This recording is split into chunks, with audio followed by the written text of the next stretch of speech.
नमस्कार। द चेतक आप देखना शुरू कर चुके हैं और मेरा नाम देव है। आज द चेतक आपको उत्तरी यूरोप की सैर कराने वाला है। दरअसल कोरोना काल चल रहा है और सारे लोग अपने अपने घरों में बैठे हैं, या फिर यूं मानिए कि साहब जिंदगी पटरी पर नहीं है, लोग कोरोना से लड़ रहे हैं। लेकिन जब हम देश की बात करते हैं, किसी भी देश की बात करते हैं और खासकर यूरोप के देशों की बात करते हैं, तो तस्वीरें जरा बदल जाती हैं। और जब बात हम स्वीडन जैसे खूबसूरत देश की करते हैं, अब हमने जब स्वीडन को खूबसूरत बोल दिया तो आपको उसकी खूबसूरत होने की परिभाषा भी बता देते हैं कि स्वीडन खूबसूरत क्यों है और इस वक्त चर्चाओं में क्यों है। सबसे पहले बात स्वीडन की खूबसूरती की। पूरी तरीके से अगर देखा जाए तो स्वीडन की खासियत यह है कि साहब आर्थिक तौर पर काफी संपन्न है, लोग काफी एक दूसरे के प्रति समर्पित हैं और पूरी तरीके से सरकार की जो सुविधाएं हैं, आम आदमी को जो सुविधा सरकार देती है स्वीडन की, वो आम आदमी तक पहुंचती है। यानी अर्थव्यवस्था, स्वास्थ्य की व्यवस्था, सरकार के द्वारा मुफ्त दी जाने वाली सुविधाएं जिनमें शिक्षा शामिल है, वो भी पूरी तरीके से स्वीडन को खूबसूरत बनाती है। और सबसे बड़ी बात है कि वहाँ धर्मनिरपेक्षता है, मीडिया आजाद है और जो सबसे अहम बात है कि वहाँ राजनीतिक विचारों का जो एक होता है ना, हमारे यहाँ आसपास का जो कल्चर है उससे थोड़े अलग है। वहाँ आपसी सहमति से चीजों को हल करने की क्षमता है। यही है आपके परी जैसा दिखने वाला स्वीडन नाम का देश, उत्तरी यूरोप में अपनी खूबसूरती दर्ज कराता है।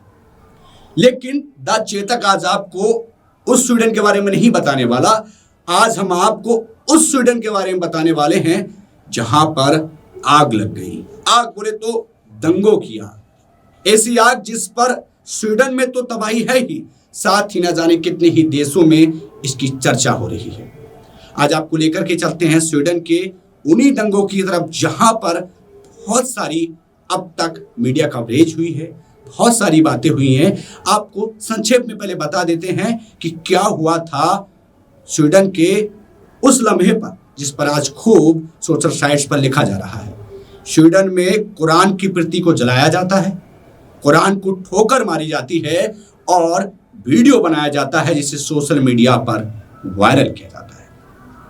अब हम आपको बताते हैं कि साहब सबसे पहले आपके जहन में एक सवाल खड़ा हुआ होगा कि ऐसा गंदा और घिनौना काम करने वाले लोग कौन हैं। तो इसको जानने के लिए, इसको समझने के लिए हम आपको पहले उस शहर के बारे में थोड़ा सा बता दें जहां पर इस घटना को अंजाम दिया गया। माल्मो शहर था, 28 अगस्त की रात थी और स्टार्म क्रूस जो एक पॉलिटिकल पार्टी है उसके लोगों ने इस घटना को अंजाम दिया। अब आपको थोड़ा सा बैकग्राउंड में लेकर के चलते हैं कि ये लोग कहाँ से ताल्लुक रखते हैं। दरअसल ये लोग स्वीडन से नहीं है, इनका संबंध डेनमार्क से है। डेनमार्क जो स्वीडन का पड़ोसी देश है और माल्मो के बिल्कुल करीब में है।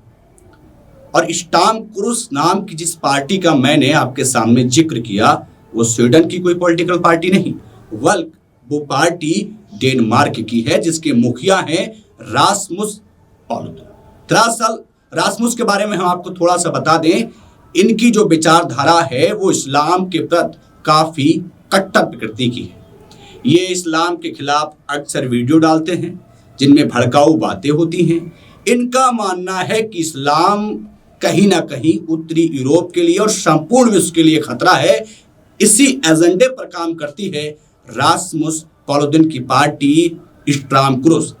इसी एजेंडे पर चलते हुए रासमुस पालुदन ने डेनमार्क में चुनाव भी लड़ा, अपनी पार्टी को मैदान में भी उतारा, लेकिन साहब कोई खास सफलता इनके हाथ में नहीं आई। यानी ये फेल होते हुए नजर आए। और सबसे बड़ी बात यह रही कि डेनमार्क में रासमुस पालुदन पर धोखाधड़ी का आरोप भी लगा और सरकार जो वहां के जो कानून है उन्होंने इनकी पार्टी को प्रतिबंधित कर दिया। और इसके लिए कहते हैं ना कि जिसके मन में कुछ करने की चाह रहती है, साहब रासमुस पालुदन को तो विरोध करना था इस्लाम का, और जो लोग बाहर से आकर के यूरोपीय देशों को, नार्डिक देश हैं, उनमें आकर के बस रहे हैं, तो नाम बदल दिया, हार्ड लाइन नाम इस पार्टी का रख दिया गया। अब थोड़ा सा फिर आपको हम उस पॉइंट पर लेकर के आना चाहते हैं कि ये लोग इस्लाम का और जो बाहर से आने वाले शरणार्थी हैं इनका विरोध क्यों करते हैं। अब आप सबके जहन में एक सवाल खड़ा होगा कि रासमुस पालुदीन जैसे लोग इस्लाम का और बाहर से आए शरणार्थियों का विरोध क्यों करते हैं। दरअसल इनका मानना है कि इस्लाम के जो लोग हैं वो कट्टरपंथी होते हैं और ये जहां भी जाते हैं अपनी विचारधारा को थोपते हैं। और रासमुस पालुदीन की जो पार्टी है उसका एजेंडा ये है कि नार्डिक देशों का ये लोग इस्लामीकरण कर देंगे। इसी एजेंडे पर चलते हुए उन्होंने अपनी पार्टी बनाई, डेनमार्क में चुनाव लड़ा और सफल नहीं हुए और उसके बाद लगातार विरोध जारी था क्योंकि डेनमार्क और स्वीडन के बीच का जो माल्मो शहर है उसको ही रासमुस पालुदीन ने अपना ठिकाना क्यों बनाया, इसका भी हम आपको जवाब देंगे। पहले आपको बता दें ये कौन लोग हैं जिनका विरोध रासमुस पालुदीन जैसे लोग कर रहे हैं। ये वो शरणार्थी हैं जो आपने देखा होगा कि विश्व में शरणार्थी इधर उधर कैंपों में भटकते नजर आ रहे थे। एक बहुत बड़ा समूह यूरोप की ओर भी गया जिसमें से स्वीडन और जर्मनी जैसे बड़े देशों ने, जो दयावान देश थे, उन्होंने अपने यहाँ इनको जगह दी और स्वीडन की खूब तारीफ भी हुई। लेकिन रासमुस पालुदीन जैसे लोग पहले भी विरोध में थे कि हम यहाँ इस्लामीकरण नहीं होने देंगे। चलिए, ये तो बात रासमुस पालुदीन और उन लोगों की हो गई जिनका विरोध था। लेकिन 28 अगस्त की रात में कुरान के साथ ये छेड़छाड़ क्यों हुई, कैसे हुआ पूरा प्लान, अब आपको 25 अगस्त तक जाना पड़ेगा। दरअसल 25 अगस्त को रासमुस पालुदीन जो है वो स्वीडिश जो वहाँ की अथॉरिटी है उससे एक अथॉरिटी लेना चाहते थे, जिसको लेकर के उन्होंने आवेदन भी किया बाकायदा। उन्होंने कहा कि हम माल्मो शहर में मस्जिद के बाहर एक सभा करना चाहते हैं जिसका जो उद्देश्य होगा, जिसका जो लक्ष्य होगा वो नार्डिक देशों में बढ़ रहे इस्लामीकरण को रोकना है। उसके खिलाफ हम एक सभा करना चाहते हैं। माल्मो शहर जो कि बिल्कुल ऐसा मान के चलिए डेनमार्क और स्वीडन को जोड़ता है और एंट्री पॉइंट है स्वीडन में अंदर जाने का, चाहे आप रेल से चले जाएं या सड़क से चले जाएं, यानी कोई भी यूरोप से अगर जाना चाहता है, चाहे भाई कोई एक आवारा आदमी भी है, तो वो स्वीडन में आराम से माल्मो शहर में एंट्री ले सकता है। तो ज्यादातर शरणार्थी जो मुस्लिम थे वो माल्मो शहर में, इसलिए रासमुस पालुदीन ने अपनी सभा को माल्मो शहर के लिए चुना। अब आवेदन किया जाता है और आवेदन के बाद जो होता है यही से असली कहानी शुरू होती है। साहब रासमुस पालुदीन यानी स्ट्राम क्रूस के लोगों के इस आवेदन को, जिसमें नार्डिक देशों में बढ़ रहे इस्लामीकरण को लेकर के विरोध में एक सभा होने वाली थी, उसको लेकर के जो स्वीडन की पुलिस है, जो वहाँ के कानून हैं, वो मना कर देते हैं कि साहब आप यहाँ रासमुस जी कोई भी सभा नहीं कर सकते। ये घटना 25 अगस्त की है साहब। ये हो गया 25 अगस्त के बाद 26 अगस्त को पुलिस ने जवाब दे दिया, लेकिन हिम्मत रासमुस की नहीं हारी। उन्होंने फिर से आवेदन किया और फिर से उनके लिए मुंह की खानी पड़ी, यानी स्वीडिश जो अथॉरिटी है, उन्होंने अथॉरिटी नहीं दी कि आप यहाँ कोई सभा करेंगे। वो न्यायालय भी गए, न्यायालय से भी उन्हें मुंह की खानी पड़ी। साहब रासमुस पालुदीन को सभा करने की अनुमति नहीं दी गई। इससे जो उनके समर्थक थे बौखला गए, उनमें गुस्सा भी था कि साहब हमारे नेता को सभा करने की अथॉरिटी क्यों नहीं दी जा रही है। यहाँ से पहला कदम शुरू होता है। तारीख आ जाती है 28 अगस्त। 28 अगस्त को रासमुस पालुदीन जो हैं वो कानूनन उनको अथॉरिटी ना मिलने के बावजूद भी स्वीडन की जो सीमा है, यानी माल्मो शहर का जो एंट्री द्वार है, वहां पहुंचने की कोशिश करते हैं और उनको वहां पर जो स्वीडन की पुलिस है, यानी जो वहां की सुरक्षा करने वाले लोग हैं, उन्हें रोक देते हैं और उनके लिए स्वीडन में एंट्री नहीं दी जाती है। ये खबर जैसे ही जो स्वीडन में जो उनके समर्थक थे, स्ट्राम क्रूस के लोग, उनको पता लगती है, उन्होंने इस चीज का दबे मन से विरोध किया कि हमारे नेता को नहीं आने दिया गया। तो उन्होंने जो माल्मो शहर का एक सुनसान सा इलाका है, खबरों के मुताबिक ही हम इसको कह सकते हैं, क्योंकि ज़्यादातर मीडिया भारत में खूब कवरेज हुई है, तो एक सुनसान सा इलाका था जहाँ फैक्ट्रियाँ होती हैं, कुछ बीहड़ सा। वहाँ स्ट्राम क्रूस के कुछ लोग जाते हैं। ये तब होता है जब स्ट्राम क्रूस को 2 साल के लिए बैन भी किया जाता है और स्वीडन में अथॉरिटी नहीं मिलती है अंदर घुसने की। इससे बौखलाई रामकृष्ण के समर्थक जाते हैं और कुरान की एक प्रति को सुनसान इलाके में आग के हवाले करते हैं और यही नहीं रुकते साहब, विरोधी नारे भी लगाते हैं और उसका पूरा वीडियो बना करके सोशल मीडिया पर वायरल किया जाता है। अब 28 अगस्त कि ये घटना शाम में जब तब्दील होती है, जो इस्लाम को मानने वाले लोग थे, जो मालमो शहर में रहते थे, उनको जैसे ही इसकी भनक लगती है तो साहब लोग इकट्ठे होते हैं और एक प्रदर्शन करने की सोचते हैं। पुलिस उन्हें भी रोकने की कोशिश करती है जो कुरान जलाए जाने के विरोध में मालमो में प्रदर्शन करते हैं। अब जब विरोध होता है, टकराव होता है, तो उसके बाद पत्थरबाजी होती है, आगजनी होती है, यानी स्वीडन के दिल पर करारी आघात पहुंचाई जाती है और वह प्रदर्शन दंगों में तब्दील हो जाता है। 28 अगस्त को हम आपको समझा चुके हैं।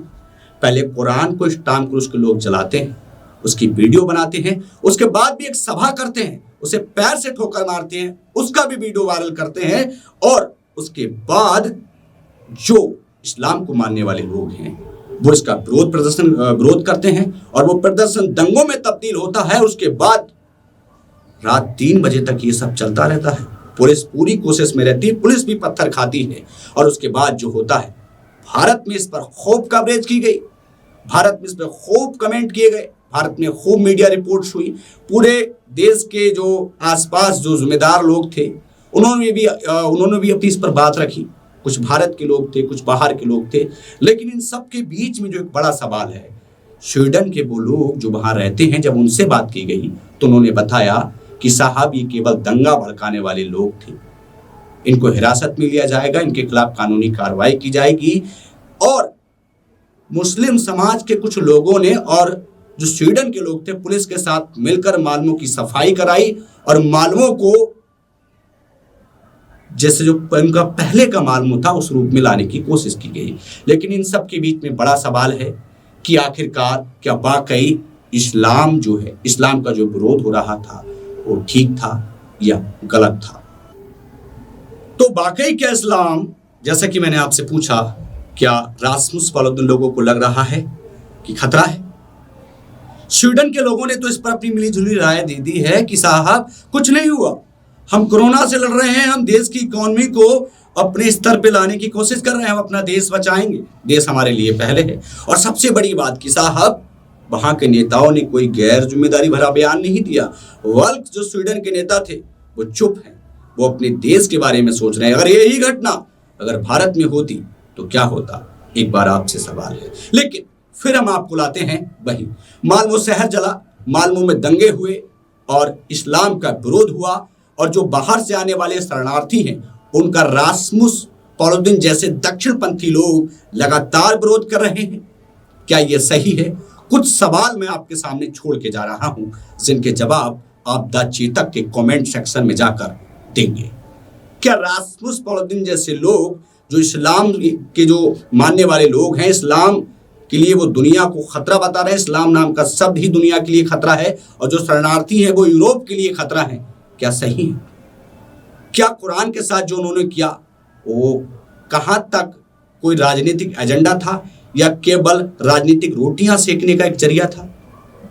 क्या इन जैसे लोगों के खिलाफ विश्व स्तर पे कुछ होना चाहिए, रासमुस पालुदन जैसे लोगों के साथ, या फिर आप अपने हिसाब से इस पूरी घटना को कहां तक देखते हैं और कैसे देखते हैं? भारत में खूब इस पर मीडिया रिपोर्ट्स हुई, क्या भारत में, जबकि स्वीडन में इस पर कोई बयान नहीं चला। स्वीडन वाले लोग अपने देश के बारे में सोचने लगे, क्या भारत के लोगों को इस पर बेहुदी जो बयानबाजी हुई वो करनी चाहिए या नहीं? ये सारे सवाल, ये सारे जवाब आपको देने होंगे कमेंट सेक्शन में जाके। आपसे विदाई इस उम्मीद के साथ, स्वीडन में 28 अगस्त की रात कुरान के साथ छेड़छाड़ हुई, रासमुस पालुदन के समर्थक जो हार्डलाइन रामकृष्ण पार्टी के डेनमार्क से संबंधित लोग थे उन्होंने उपद्रव किया। उसके बाद पूरे देश में, स्वीडन में एक प्रदर्शन जैसा माहौल बना, दुनिया में मीडिया कवरेज हुई, भारत में खूब बयानबाजी हुई। हम आपके सामने छोड़ के जा रहे हैं कुछ सवाल, आप कमेंट सेक्शन में जाकर जरूर बताइएगा द चेतक के। और हाँ, विदाई इस उम्मीद के साथ कि आप द चेतक को सब्सक्राइब करेंगे और हम आपके सामने लाते रहेंगे मुद्दे की कुछ ऐसी बातें जो निश्चित ही आपको वाकई कुछ सोचने पर, कुछ जानने पर, कुछ कहने पर मजबूर कर देंगी। तब तक के लिए हमें दीजिएगा विदाई और याद रखिएगा द चेतक।